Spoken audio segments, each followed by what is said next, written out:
বিশ্বনবী যখন জন্মগ্রহণ করে, বিশ্বনবীর জন্মের সময় সেই পারস্য দেশের মূর্তি পূজক যারা ছিল, যে মূর্তিগুলো তারা তৈরি করেছিল, খাড়া করে রেখেছিল, এই রবিউল আউয়াল মাসে আল্লাহ তাআলা যখন বিশ্বনবীকে সোমবারের দিন পৃথিবীতে প্রেরণ করেন, ওই সময় বিশ্বনবী পৃথিবীতে আসার ওসিলা করে ওই মূর্তিগুলো ধসে পড়ে গেছে। সুবহানাল্লাহ।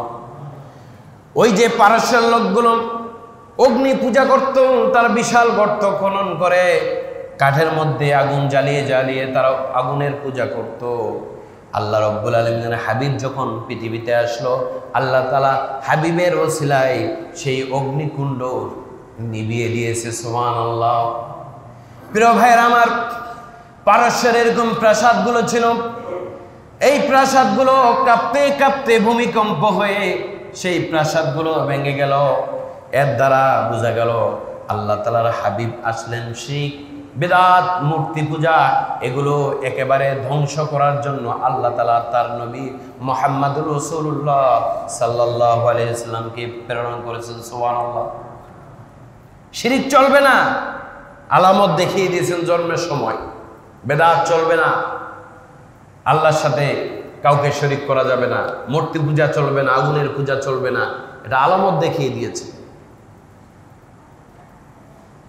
প্রিয় ভাইরা আমার, বিশ্বনবী তো তখনও নবী না, কেবলমাত্র দুনিয়াতে আসলেন, কেবলমাত্র কি পৃথিবীতে আসলেন, তাতে এত বারাকা, এত আলামত।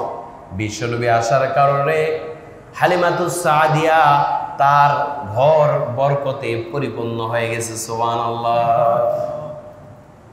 প্রিয় ভাইরা আমার, তাহলে বোঝা যায় বিশ্বনবী যখন জন্মগ্রহণ করেছেন 570 অথবা 71 খ্রিস্টাব্দে, ওই সময় কিন্তু আব্রাহা নামক একজন ব্যক্তি ছিল। সে কিন্তু কাবা শরীফের অনুসরণ করতো না, সে একটা কাবার মতো নিজেরাই একটা ঘর বানিয়ে ওটাকে অনুসরণ করতো আর মানুষকে বাধ্য করতো, তোমরা এই ঘরে ইবাদত করবা। মানুষকে বাধ্য করতো, তোমরা কি করবে, এই ঘরের ইবাদত করবা। কিন্তু আব্রাহা চিন্তা করলো যে মানুষরা তো এই ঘরের ইবাদত বাদ দিয়ে মক্কায় যাচ্ছে, তাহলে এখন কি করা যায়। বরঞ্চ ওই ঘরেতে মানুষরা গিয়ে পায়খানা করেছে। পায়খানা করাতে সে রাগান্বিত হয়ে সে চিন্তা করলো, আমার ঘরে তোমরা তোয়াফ না করে, আমার ঘরের ইবাদত না করে তোমরা ওই মক্কায় যাচ্ছ, তাহলে আমার উচিত এখন মক্কাটা যদি ধ্বংস করতে পারি, তাহলে তাদের তো আর যাওয়ার জায়গা থাকবে না, অটোমেটিক আমার এই ঘরে আসবে। এই প্ল্যান কার? আব্রাহা। 570 খ্রিস্টাব্দে আসহাবে ফিলের ঘটনা, এটা সূরাতুল ফিল পড়লে, এর তাফসীর পড়লে আপনারা জানতে পারবেন, বুঝতে পারবেন। ইতিহাস পড়লে আপনারা বুঝতে পারবেন, জানতে পারবেন। তো আল্লাহ রাব্বুল আলামিন মক্কাকে সমস্ত মানুষের জন্য তোয়াফের জায়গা, মক্কা হলো ইবাদতের জায়গা হিসেবে আল্লাহ তাআলা নিযুক্ত করলেন। কিন্তু সেই হস্তি বাহিনী চিন্তা করলো, না, আমার এই ঘরকে যদি টিকাতে হয় তাহলে আগে মক্কা ধ্বংস করা লাগবে, মক্কা ধ্বংস করলে আমার ঘর অটোমেটিক এস্টাবলিশড হয়ে যাবে। এই জন্য সে বিশাল বাহিনী নিয়ে এবং বাহিনীর সাথে বড় বড় হাতি নিয়েছে, হাতি নিয়ে মক্কাকে অ্যাটাক করার জন্য যাচ্ছে। হস্তি বাহিনী, বিশাল বড় বড় হাতি। মানুষ ওই সময় ধ্বংস করার জন্য হাতিকে ব্যবহার করত, কারণ হাতির শক্তি বেশি। যে কোনো একটা গাছ তার সুর দিয়ে পেঁচিয়ে একটা টান মারলে দেখা যাচ্ছে 10 জন মানুষ যেটা পারে না, ওই হাতি কিন্তু সুর দিয়ে পেঁচিয়ে একবারে টান মারলে কাজ হয়ে যায়, কারণ তার শক্তি আল্লাহ তাআলা ওই ধরনের দিয়েছে। প্রিয় ভাইরা আমার, এত শক্তিশালী হাতিগুলো নিয়ে বিশাল বাহিনী নিয়ে মক্কাকে ধ্বংস করার জন্য গেল। কিন্তু আল্লাহ তাআলা বলতেছে, নবীজি আপনার জন্মের সময় এই কাহিনী ঘটেছে, নবুয়ত পেয়েছেন 40 বছর পরে, কিন্তু আমি আয়াত নাজিল করে জানিয়ে দিলাম 40 বছর আগে আপনি যখন পৃথিবীতে এসেছেন ওই সময় ওই বছর কি ঘটেছে। নবীকে আল্লাহ রাব্বুল আলামিন বলছেন, আলাম তারা কাইফা ফাআলা রাব্বুকা বিআসহাবিল ফিল। আল্লাহ বলছে, নবীজি আপনি কি জানেন না, আপনি কি জানেন না আমি আসহাবে ফিলের কি পরিণতি করেছিলাম, তাদের কি অবস্থা করেছিলাম, তাদের যে এত খারাপ অবস্থা করে দিয়েছি, এটা কি আপনি জানেন না? বিশ্ব নবীকে আল্লাহ তাআলা জানিয়ে দিচ্ছেন। আপনার রব, হে নবী, আপনার রব আসহাবে ফিলের সাথে কেমন ব্যবহার করেছে, তাদেরকে কেমন শিক্ষা দিয়েছে আপনি কি জানেন না? বিশ্ব নবী তো ওই সময় জানতেন না, যখন আল্লাহ জানিয়ে দিচ্ছেন তখন বিশ্ব নবী জানতে পারল। আলাম ইয়াজআল কাইদাহুম ফি তাদলিল। ওই যে আব্রাহা, সে যে মক্কা ধ্বংস করার জন্য বিশাল বড় পরিকল্পনা করেছে, তার সমস্ত পরিকল্পনা আমি আল্লাহ ধ্বংস করে দিয়েছি। সুবহানাল্লাহ। এই আব্রাহার সমস্ত পরিকল্পনা, ষড়যন্ত্র আল্লাহ কি করেছেন? চক্রান্ত, এগুলো ব্যর্থ করে দিয়েছে। আল্লাহ রাব্বুল আলামিন বলছেন কিভাবে ব্যর্থ করলেন? তারা তো বিশাল সৈন্য নিয়ে এসেছে, মক্কার পক্ষে তো কোনো সৈন্যবাহিনী ছিল না, মক্কার পক্ষে জিহাদ করার মতো কেউ ছিল না, কারণ ওই সময় কেউ ছিল না। মক্কা মানুষগুলো ওই সময় যে আব্রাহার সাথে যুদ্ধ করবে এরকম কোনো মানুষ ছিল না। তো আল্লাহ তাআলা কিভাবে ওই আব্রাহাকে কিভাবে ধ্বংস করলেন, ওই কথাটা আল্লাহ তাআলা সূরাতুল ফিলের মধ্যে বলে দিয়েছেন। সুবহানাল্লাহ। আল্লাহ তাআলা বলছেন, ওয়া আরসালা আলাইহিম তায়রান আবাবিল। আমি রব্বুল আলামিন ঝাঁকে ঝাঁকে পাখি প্রেরণ করেছি। এই পাখিগুলো ঠোঁটের মধ্যে কঙ্কর নিয়েছিল, আর ছোট্ট ছোট্ট কঙ্করগুলো উপর থেকে ফেলেছে। এক একটা কঙ্কর বুলেট নয়, বোমা নয়, এর চাইতে বেশি শক্তিশালী হয়ে ওই হাতির পিঠের মধ্যে পড়ে হাতি সহ জমিনের মধ্যে গেড়ে গেছে। সুবহানাল্লাহ। এটা হলো আল্লাহ তাআলার পাওয়ার। কিসের পাওয়ার? এই জন্য সব সময় অস্ত্র দিয়া বিজয় লাভ করা যায় না। অস্ত্র দিয়া কি হয় না? বিজয় লাভ হয় না। কখনো কখনো একটা লাঠির দ্বারাও বিজয়ী হওয়া সম্ভব। ইমানি শক্তি যদি থাকে, আল্লাহ চাইলে একটা কঙ্কর দিয়ে কোনো মানুষকে লাগে নাই, কোনো মানুষকে লাগে নাই। আব্রাহা ওই বাহিনীর সাথে কোনো মানুষ যুদ্ধ করে নাই। আল্লাহ তাআলার সেই প্রেরিত পাখিগুলো সুন্দর করে ছোট্ট ছোট্ট কঙ্করগুলো একটা আখিরের দানার মতো, একটা আখির ছোট্ট ছোট্ট এই দানার পাওয়ার কত উপর থেকে পড়েছে আল্লাহর হুকুমে, সেই হাতিগুলো সহ জমিনের মধ্যে গেড়ে গেছে, দেবে গেছে। তাহলে বোঝা গেল ওই ঈমান যদি থাকে আল্লাহর উপরে, আল্লাহ যে ক্ষমতাবান, আল্লাহ যে শক্তিশালী, আল্লাহ যে ধ্বংস করতে পারে, এই ঈমান যদি থাকে, পৃথিবীর সব মানুষ যদি আপনার ধ্বংস চায়, কেউ আপনার একটা পশম পর্যন্ত বাঁকা করতে পারবে না। সবাই যদি আপনার বিরুদ্ধে হত্যার ষড়যন্ত্র করে, আর আল্লাহ যদি আপনাকে হেফাজত করতে চায়, কোনো মানুষ আপনার একটা পশমও বাঁকা করতে পারবে না। এই ঈমান, এই শক্তি, এই চেতনা আপনার থাকতে হবে। প্রিয় ভাইরা আমার, তারপর আল্লাহ রাব্বুল আলামিন বলছেন, তারমিহিম বিহিজাতিম মিন সিজ্জিল।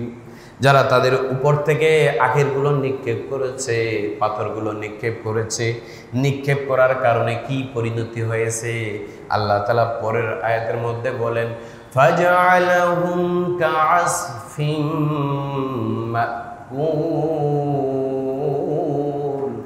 আল্লাহ তাআলা বলছেন তাদের পরিণতি এমন হয়েছে যেমন একটা গরু ঘাস চিবিয়ে চিবিয়ে যখন খায়, ওই ঘাসটা তখন একদম অস্তিত্ব হারিয়ে যায়, বিলীন হয়ে যায়। একদম ঘাস যখন ভক্ষণ করে ওই ভক্ষিত ঘাস যেমন হয়ে যায়, ঠিক আল্লাহ তাআলা ওই হস্তি বাহিনীর অবস্থা ঠিক তেমন করে দিয়েছেন। সুবহানাল্লাহ। একদম তাদেরকে তছনছ করে দিয়ে ভক্ষিত ঘাসের মতো করে দিয়েছে। তাহলে এত বড় ষড়যন্ত্র করার পর মক্কাকে কেউ ধ্বংস করতে পারে না। কেমনে পারবে? যেই মক্কাকে আল্লাহ তাআলা কিয়ামত পর্যন্ত রাখবেন, যেই মক্কার আলো, কোরআনের আলো আল্লাহ তাআলা জারি রাখবেন, ওই আলো নিবানোর শক্তি পৃথিবীর কোনো মানুষের নাই। আছে নাকি? ইউরিদুনা লিইউতফিউ নূরাল্লাহি বিআফওয়াহিহিম ওয়াল্লাহু মুতিম্মু নূরিহি ওয়ালাউ কারিহাল কাফিরুন।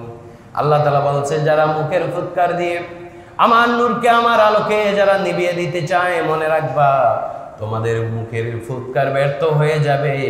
আমার দিনকে আমি জিন্দা করব, কাফেররা যতই অপছন্দ করুক না কেন। এই জন্য মুখের ফুৎকার দিয়ে আল্লাহর নূরকে কেউ নিভাতে পারবে না। ইসলামকে কেউ যদি নিভিয়ে দিতে চায়, এটাও কারো পক্ষে সম্ভব না। কারণ আল্লাহর দিনকে, আল্লাহর ইসলামকে কিভাবে প্রতিষ্ঠা করতে হবে, এই কৌশল, এই টেকনিক আল্লাহ ভালো জানেন। আর যত ষড়যন্ত্রকারী আছে, এদের ষড়যন্ত্র কিভাবে ব্যর্থ করতে হয়, ওই কৌশলও আল্লাহ তাআলার ভালো জানা আছে। আছে না? ওমাকারু ওমাকারাল্লাহ ওয়াল্লাহু খায়রুল মাকিরিন। সমস্ত কাফেররা বিশ্বনবীকে ঘিরে ফেলে বিশ্বনবীকে হত্যা করার ষড়যন্ত্র করেছিল। আর আল্লাহ বলল, হে নবী, টেনশনের কারণ নাই, তারা ষড়যন্ত্র করতেছে, আমি আল্লাহ কৌশল করছি, তাদের ষড়যন্ত্র ব্যর্থ হয়ে গেছে। তাদের চোখ ফাঁকি দিয়ে আল্লাহ তাআলার নবী হেফাজতে চলে গেছে। সুবহানাল্লাহ। তিনি হেফাজত পেয়েছেন, মুক্তি পেয়েছেন। এই জন্য আল্লাহ তাআলা আমাদেরকে আমল করার তৌফিক দান করুন। যেহেতু 12 রবিউল আউয়াল মাস, নবীকে নিয়ে আরো অনেক দীর্ঘ আলোচনা, এগুলো কয়েক জুম্মার আলোচনা নয়, সারা জীবনটাই তো নবীর। সুতরাং এই জীবনী শেষ করা যাবে না। তবে দুইটি কথা আমি বলবো। ঈদ মিলাদুন্নবী নিয়ে যারা জশ্নে জুলুস করে, এটা ইসলামের কোনো সাহাবীরা করে নাই, কোনো তাবিঈনও করে নাই। এগুলো অনেক পরে 604 হিজরিতে অনেক পরে এগুলো চালু করেছে। খ্রিস্টানদের অনুসরণ করে তারা ঈসা আলাইহিস সালামের জন্মদিন পালন করত, ওটাকে অনুসরণ করে ওই সময় এক পাদ্রী বা এক ধরনের মুসলমান তারা এই জশ্নে জুলুস নামক এগুলোর অনুষ্ঠানের আয়োজন করে। ঈদ মিলাদুন্নবী পালন করা, জশ্নে জুলুস পালন করা এক নয়। ঈদ মিলাদুন্নবী এর মানে নবীজির স্মরণ নিয়ে আলোচনা করতে হবে। আর নবীজির জন্য আপনি সোমবারের দিন রোজা রাখবেন, বিশ্বনবীর উপর বেশি বেশি দরুদ পাঠ করবেন, বিশ্বনবীর সমস্ত জীবনের রাজনৈতিক, অর্থনীতিবিদ সব জীবনীগুলো মানবেন। এটাই হলো বিশ্বনবীকে মানা। যা কিছু বললাম আল্লাহ তাআলা আমল করার তৌফিক দান করুন। লক্ষ কোটি দরুদ ও সালাম আপনার আমার প্রিয় নবী সাইয়্যিদুল মুরসালিন খাতামান নবীন রাহমাতুল লিল আলামিন, সর্বশেষ নবী, সর্বশ্রেষ্ঠ নবী এবং সবচেয়ে দামি নবী, সমস্ত নবীদের সর্দার, বিশ্ব মানবতার মুক্তির দূত, মুক্তির দিশারি, সারা বিশ্ববাসীর জন্য মডেল, সারা বিশ্ববাসীর জন্য শ্রেষ্ঠ নেতা আপনার আমার প্রিয় নবী মুহাম্মদ রাসূলুল্লাহ সাল্লাল্লাহু আলাইহি ওয়াসাল্লাম। তিনার মতো নেতৃত্ব পৃথিবীতে আসবে না, তিনার মতো নেতৃত্ব পৃথিবীতে আসবে না। আমরা জানি তিনি শুধু নবী, আসলে তিনি শুধু নবী না, তিনি একজন ব্যবসায়ী, তিনি একজন সমাজসেবক, তিনি একজন রাজনীতিবিদ, তিনি একজন লিডার।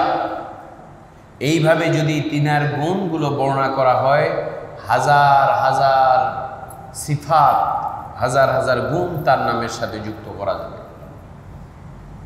এত বেশি গুণে গুণান্বিত যেই নবী ছিলেন, তিনি হচ্ছেন আপনার আমার প্রিয় নবী মুহাম্মদ রাসূলুল্লাহ সাল্লাল্লাহু আলাইহি ওয়াসাল্লাম। বিশ্বনবী আল্লাহর এত বেশি পছন্দ এবং পেয়ারা মাহবুব যে আল্লাহ তাআলা তিনাকে মেরাজের রজনীতে সরাসরি আল্লাহর সাথে যাতে সাক্ষাৎ হয়, এই জন্য আল্লাহ নিজেই ডেকে নিয়েছেন। সুবহানাল্লাহ। আল্লাহ কি করেছেন? নিজেই ডেকে নিয়েছেন। অন্য কোনো নবীকে আল্লাহ তাআলা আরশে আজিমে ডাকেন নাই। ডাকছেন কি? কোনো নবীকে আল্লাহ তাআলা ডাকেন নাই।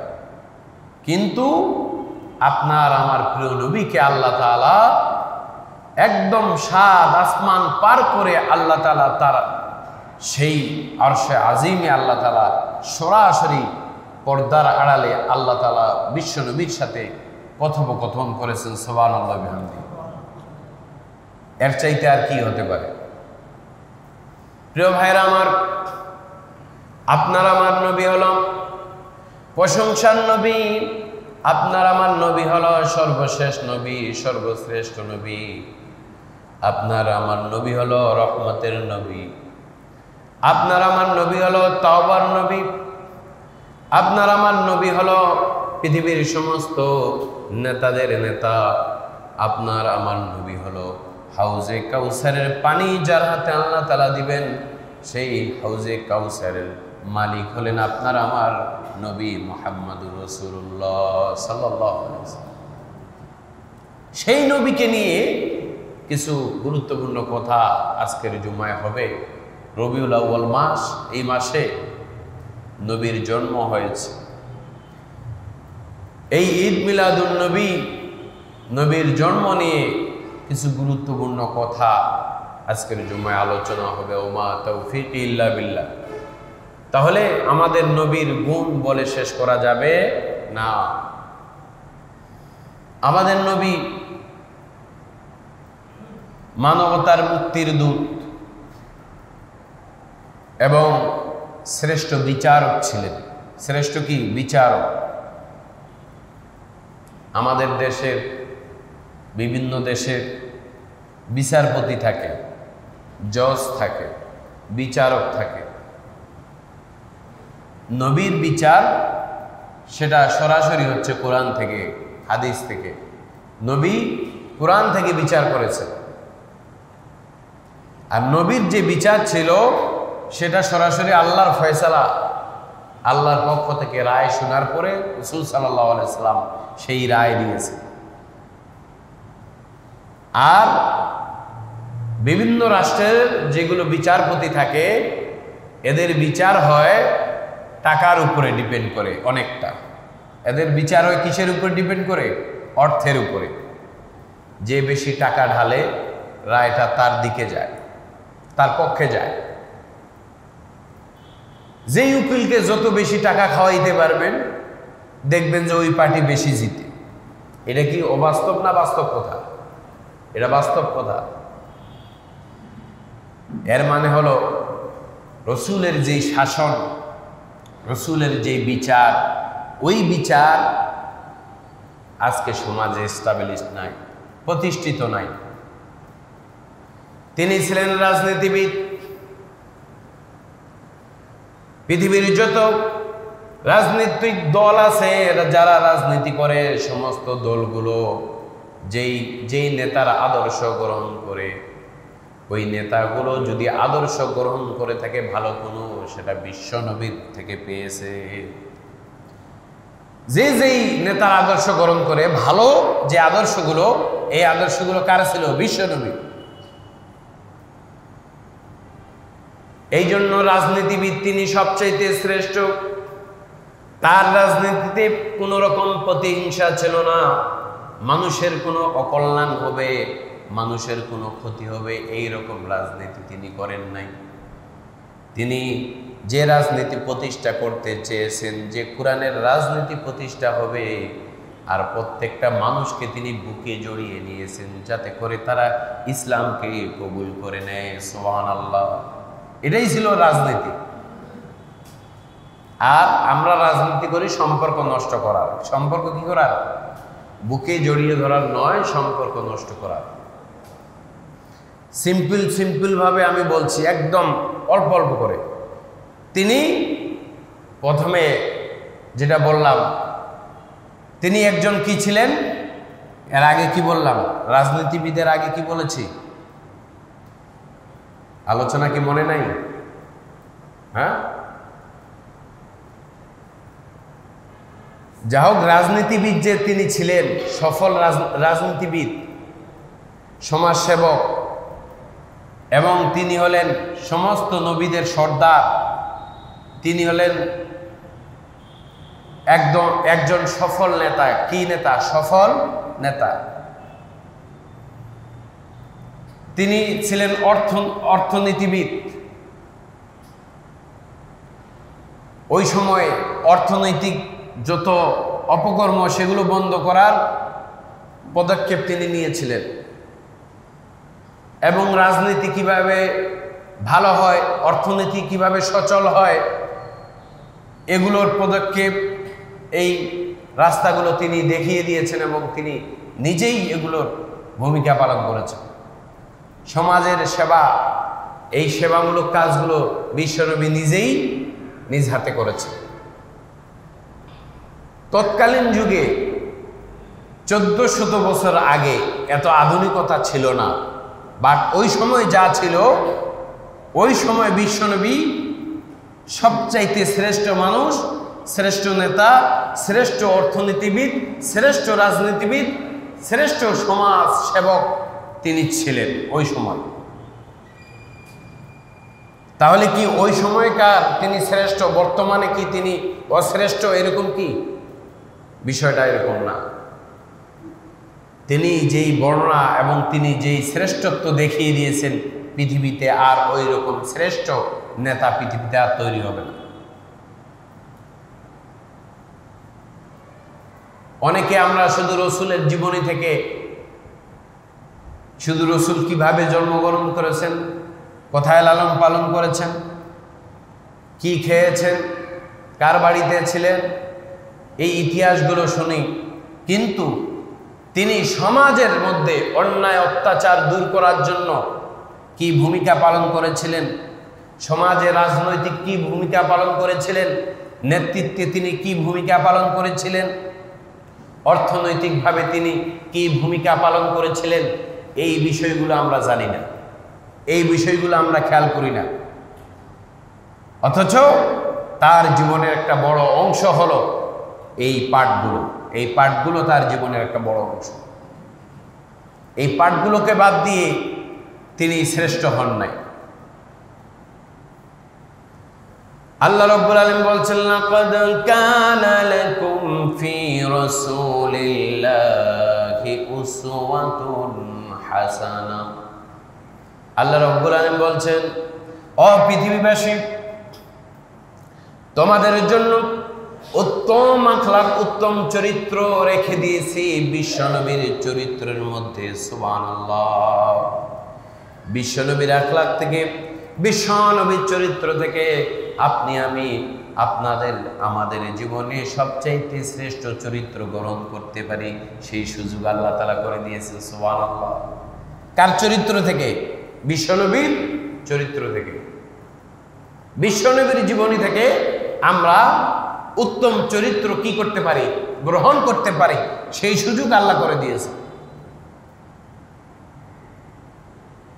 আর আল্লাহ তো বলেছেন, লাকাদ কানা লাকুম ফি রাসূলিল্লাহ, তোমাদের জন্য রাসূল সাল্লাল্লাহু আলাইহি ওয়াসাল্লামের মধ্যে উসওয়াতুন হাসানা, সবচেয়ে শ্রেষ্ঠ চরিত্র রেখে দিয়েছি, আখলাক রেখে দিয়েছি, নিদর্শন রেখে দিয়েছি, সুন্নাহ রেখে দিয়েছি, যেগুলো তোমরা মানলে বিশ্বনবীর মতো হবে না, কিন্তু বিশ্বনবীর ওগুলো মানলে তোমরা পৃথিবীর শ্রেষ্ঠ মানুষ হিসাবে রূপান্তরিত হবে। সুবহানাল্লাহ। প্রিয় ভাইরা আমার, আমরা বিশ্বনবীর জীবনী মানি, এই কথাটা বলতে আমরা কি বুঝাই? বিশ্বনবীকে আমরা মানি, এই কথাটা বলতে আমরা কি বুঝাই? ভালো করে বুঝবেন। এখানে সবাইকে যদি প্রশ্ন করা হয়, আপনারা বিশ্বনবীকে মানেন কিনা, সবাইকে যদি প্রশ্ন করা হয়, সবাই বলবে হ্যাঁ মানি। কিন্তু বিশ্বনবীর আমরা কি মানি ওইটাই জানি না। আমরা যে কি মানি ওইটাই জানি না। আপনি যদি বলেন ভাই বিশ্বনবীকে মানেন, আরেকজন বলবে হ্যাঁ ভাই আমি মানি। ভাই কি মানেন সেটাও জানে না, কি মানে বিশ্বনবীর কি মানে। তাহলে বিশ্বনবীর কি মানলে পরে বিশ্বনবীকে মানা হবে? বিশ্বনবীর কোন জিনিসটা মানলে পরে বিশ্বনবীকে অনুসরণ করা হবে, ওটাই আপনাকে আগে শিখতে হবে, ওটাই জানতে হবে, ওটাই বুঝতে হবে। আল্লাহ রাব্বুল আলামিন বলছেন, কুল ইন কুনতুম তুহিব্বুনাল্লাহা ফাত্তাবিউনি ইউহিব্বুকুমুল্লাহ। ও দুনিয়ার মানুষ, তোমরা যদি আল্লাহর ভালোবাসা পেতে চাও তাহলে তোমরা আমার নবী মুহাম্মদুর রাসূলুল্লাহ সাল্লাল্লাহু আলাইহি ওয়াসাল্লামের অনুসরণ করো। সুবহানাল্লাহ। বিশ্বনবী বললেন, মান আহাব্বা সুন্নতি ফাকাদ আহাব্বানি ওয়া মান আহাব্বানি কানা মাইয়া ফিল জান্নাহ। ও উম্মতেরা রে, শুনো, তোমরা যদি আমাকে ভালোবাসো, আমার সুন্নতকে মানো, আমার সুন্নতকে ভালোবাসো, তাহলে জান্নাতের মধ্যে তোমরা আর আমি বিশ্বনবী এই দুই আঙ্গুল যত কাছে একসাথে থাকবো। সুবহানাল্লাহ। তাহলে বিশ্বনবীকে মানি বলতে কি বুঝাই? মানি বলতে শুধু জীবনী পড়লেই বিশ্বনবীকে মানা হবে না। বিশ্বনবীকে যদি মানতে হয় তাহলে আপনাকে মানতে হবে বিশ্বনবী একজন নেতা ছিলেন, এটা আপনাকে স্বীকার করতে হবে। পৃথিবীর সবচাইতে শ্রেষ্ঠ নেতা বিশ্বনবী, এটা স্বীকার করতে হবে, তাহলে মানা হবে। আপনি যদি বলেন বিশ্বনবীকে মানেন, তাহলে এটা স্বীকার করতে হবে বিশ্বনবী সবচাইতে বড় অর্থনীতিবিদ ছিলেন, এটা যখন আপনি স্বীকার করবেন তখন মানা হবে। আপনি যদি বিশ্বনবীকে মানেন তাহলে স্বীকার করতে হবে পৃথিবীর সবচাইতে রাজনৈতিক বিদদের যত নেতা আছে, সমস্ত নেতার শ্রেষ্ঠ নেতা আপনার আমার প্রিয় নবী মুহাম্মদ রাসূলুল্লাহ সাল্লাল্লাহু আলাইহি ওয়াসাল্লাম। এটা যখন মানবেন তখন বিশ্বনবীকে মানা হবে। আপনি যখন মানবেন বিশ্বনবী ছিলেন সাইয়্যিদুল মুরসালিন, সমস্ত নবীদের সর্দার, বিশ্বনবী ছিলেন পৃথিবীর সমস্ত মানুষের লিডার, বিশ্বনবী ছিলেন উসওয়াতুন হাসানা, সমস্ত মানুষের সবচাইতে চরিত্র যদি এক জায়গায় করা হয়, উত্তম চরিত্রগুলো এক পাল্লায় করা হলে সমস্ত চরিত্রের চাইতে বিশ্বনবীর উত্তম চরিত্র ছিল। এটা যখন মানবেন তাহলে বিশ্বনবীকে মানা হবে। আপনি যখন স্বীকার করবেন বিশ্বনবীর জীবনে যতগুলো জিহাদ সংগঠিত হয়েছে, সমস্ত জিহাদকে আপনি যখন অন্তর থেকে মানবেন, পরিষ্কারভাবে স্বীকৃতি দিবেন, তখনই মানা হবে। শুধু বিশ্বনবীর সুন্নত, যদি মিষ্টি খাওয়া সুন্নত, এই সুন্নতগুলো মানেন আর জীবনী সম্পর্কে জানেন, তাহলেই কি বিশ্বনবীর সম্পর্কে জানা শেষ হবে? বিষয়টা এমন। শুধু সুন্নত কি পালন করেছেন? মধু খেয়েছেন, কালো জিরা খেয়েছেন, বিশ্বনবী মিষ্টি পছন্দ করতেন, আতর পছন্দ করতেন, টুপি মাথায় দিয়েছেন, এই কয়টা শুধু মানলে আপনি বিশ্বনবীর শ্রেষ্ঠ উম্মত বা বিশ্বনবীকে আপনি মানলেন, এটা হবে না। শুধু এই কয়টার মধ্যে যদি সীমাবদ্ধ থাকে। আচ্ছা, এই কোয়ালিটির লোক অনেক বেশি, মাথায় একটা টুপি দেয়, আতর টাতর মাখে, আর মধু খাওয়া সুন্নত, লাউ খাওয়া সুন্নত, এগুলো মানে। কিন্তু যখনই বলে বিশ্বনবীকে অর্থনীতিবিদ হিসাবে মানতে হবে, তখন ওইটা মানতে রাজি না। কারণ বিশ্বনবীর অর্থনীতি যদি এস্টাবলিশ হয় তাহলে সুদ বন্ধ হয়ে যাবে। কি বন্ধ হবে? সুদ বন্ধ হয়ে যাবে। এই জন্য সুদখোররা এই আইন মানতে রাজি না। বিশ্বনবী তিনি সবচেয়ে শ্রেষ্ঠ নেতা ছিলেন। বিশ্বনবীর আদর্শগতভাবে যদি তিনাকে শ্রেষ্ঠ নেতা হিসেবে মানি, তাহলে বর্তমান জামানার যে নেতাগুলো, এগুলো একটাও নেতা হওয়ার যোগ্য হবে না। এই জন্য তারা বিশ্বনবীকে নেতৃত্বের জায়গায় রাখতে চায় না। বিশ্বনবীকে তারা বলে নবী কি রাজনীতি করেছে নাকি? অনেকে এই কথা বলবে, নবী তো রাজনীতি করে নাই, ওই সময় তো অর্থনীতি বুঝতো না মানুষ, এইরকম অনেকে অনেক কথা বলে। যারা বলে ওরাই বেকুফ, ওরাই জানে না। ওই সময় অর্থনীতি ছিল না মানে কি? অর্থনীতি তো পৃথিবী সৃষ্টির শুরু থেকে ছিল। হযরত আদম আলাইহিস সালামকে যখন দুনিয়াতে পাঠিয়েছে तो তিনি খাওয়া দাওয়া করেছেন কিনা তার তো রিজিক ছিল এই রিজিকটা দিয়েই তো অর্থনীতি শুরু হয়েছে। তাহলে অর্থনীতি কি আগে ছিল না? অবশ্যই ছিল। রাজনীতি কি আগে ছিল না? অবশ্যই ছিল। লিডার কি আগে ছিল না? অবশ্যই ছিল। কিন্তু আজকে এই অধপতনগুলো হচ্ছে আমরা যে আসল লিডার তাকে বাদ দিয়ে নকলগুলো নিয়ে আমাদের টানাটানি, যার কারণে সমাজের মধ্যে হিংসা, হানাহানি, মারামারি আর এই সন্ত্রাসী এগুলো আর বন্ধ হচ্ছে না। কয়েকদিন আগে একটা ঘটনা, জমি সংক্রান্ত বা অর্থ সংক্রান্ত, এই অর্থের কারণে নিজের আপন ভাইকে তার বাবা নির্দেশ দিয়েছে তার দুটো চোখ উপড়ে ফেলার জন্য। নিজের আপন ভাই, ভিডিওটা যখন দেখছিলাম মানে দেখার মতো অবস্থা ছিল না। মানুষ কতটা হিংস্র হতে পারে অবাক হয়ে গেলাম। সে নিজের সেই আঙ্গুল দিয়ে তার আপন ভাইয়ের চোখগুলো উপড়ে ফেলতেছে। ভিডিওটা, মানুষ কিভাবে স্থির থাকবে?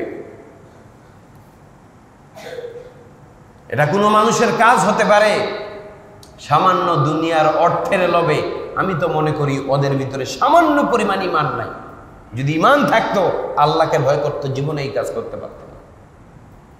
ভাইয়ের গচ্ছিত টাকা অন্যায়ভাবে হোক যেভাবে হোক সে তার ভাইয়ের কাছে রাখছে, বাপ ভাইয়ের কাছে রাখছে, এগুলো ফেরত চাইছে। এটাকে জের ধরে যে পাওনাদার তাকেই তারা কি করেছে? আক্রমণ করে তার চোখগুলো উপড়ে ফেলেছে। এগুলো তো মিডিয়াতে আসতেছে, খুন খারাপিগুলো যখন করতেছি এক একটা এক এক রকম রহস্য বেরোচ্ছে। এগুলোর মূল কারণ হচ্ছে আমরা জন্মসূত্রে যখন জন্মগ্রহণ করেছি, আমাদের জন্মগ্রহণ করার পরে আমাদের যে ইসলামের যে শিক্ষা, এই শিক্ষাটা আমাদের মধ্যে দেওয়া হয় নাই। ইসলামের শিক্ষা দেওয়া হয় নাই। আদর্শিক কোনো শিক্ষা না দেওয়ার কারণে ওই মানুষগুলো এত বড় হিংস্র মূর্খ হয়েছে। ওদের ভিতরে কোনো বিবেক ছিল না, ওদের মধ্যে কোনো মানুষত্ব ছিল না। কারণ যে মানুষটার ভিতরে মানুষত্ব থাকবে, শিক্ষা থাকবে, ইসলামের জ্ঞান থাকবে, সে তো এই ধরনের অন্যায় করতে পারে না। এই সমাজের অপকর্ম যেগুলো হয়, এগুলো মূল কারণ হচ্ছে আমাদের ইসলামিক শিক্ষা আমাদের সমাজে এখনো এস্টাবলিশড হয়নি। আমাদের সন্তানদেরকে, পরিবারদেরকে আমরা এখনো ইসলামিক শিক্ষা দিতে পারতেছি না। সবচাইতে বড় ব্যর্থতা।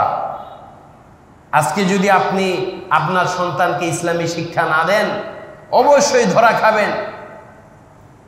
কারণ সে মূর্খ। যে কোনো সময় সে অন্য মানুষের দ্বারা প্রভাবিত হবে এবং সে অন্য মানুষের দ্বারা লোভ করে প্রভাবিত হয়ে সে একটা অন্যায় কাজ করে ফেলবে। তার বিবেক তাকে বাধা দিবে না, কারণ তার ভিতরে সেই এলেম জ্ঞান নেই। প্রিয় ভাইয়েরা আমার, যেই কথাটি বলছিলাম, বিশ্ব নবী যে সব দিক থেকে চ্যাম্পিয়ন লিডার, বিশ্ব নবী যে সব দিক থেকে শ্রেষ্ঠ, এই কথাটা বোঝাতে গিয়ে কথাগুলো বলছিলাম।